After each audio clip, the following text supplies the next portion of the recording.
For the last 2 to 3 days, the American media has been repeatedly stating that Russian weapons are assisting Iran. If Iran did not have Russian weapons, Israel would have sought revenge by now. Recently, Iran conducted a significant attack on Israel. However, it is noteworthy that Israel did not immediately retaliate. Unlike its approach in Syria, Israel's Air Force and military are contemplating the consequences before attacking Iran. They are considering how to respond if Iran's air defense system reacts effectively to avoid a failed attack. If you visit social media today, you'll find a video from Iran that is gaining popularity. You'll notice that many people are sharing this video repeatedly. But this video is not from today, it's a year old, but is being circulated on Iran's social media with a new title. In this video, Iran's air defense system is being showcased. You can see here that this is an air defense system and it can save Iran from an impending attack. The video demonstrates how this air defense system will function when the time comes. It will operate like any other air defense system. Iran is circulating such videos today to convey to Israel that they should not expect to catch them off guard in an attack. The title of this video implies that Iran has been waiting for many years for this moment, and their air defense system is ready. Iran is clearly sending this message to Israel through social media that they have Russian air defense systems. While they may not have the S-400, they do have the S-300, which is ready and waiting. If you attack us,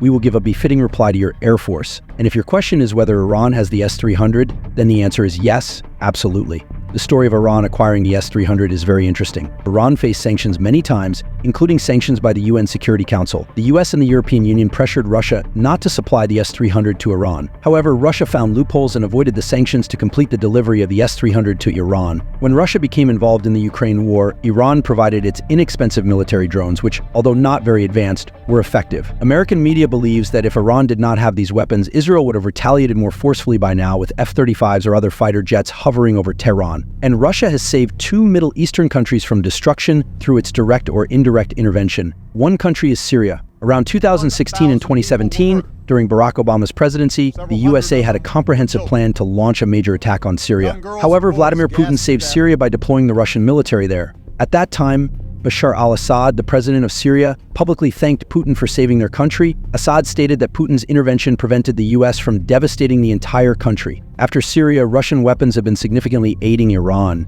Russia isn't just sending weapons from a distance. Recent news reveals that Russia has deployed a supersonic missile, a weapon of worship for them, in the Middle East. This deployment occurred shortly after Iran's attack on Israel. Interestingly, Russia has not condemned Iran's attack and seems to be quietly supporting it. Additionally, the deployment of the supersonic missile suggests that Russia is prepared in case Israel and the US plan a major attack. In such a scenario, the Russian Navy would also be on alert. So what the Russian military is doing today is being involved in a war despite having very few resources, yet they are actively supporting Iran. There are very few countries that can have such a significant geopolitical impact. China's economy is huge, very big indeed. China's GDP has surpassed that of Russia by a considerable margin. However, can we say that China has as much geopolitical impact? The Chinese military, their personnel, and their weapons do not have the capacity to protect a country like Iran or Syria from the US and Israel. Everyone is surprised by Iran's confidence today. Recently, the American media reported that the USA offered Iran a deal. The USA suggested that Israel needs to save face by protecting its government, so they proposed a symbolic attack. Essentially, the USA whispered to Iran that some fighter jets from Israel would come, drop bombs somewhere,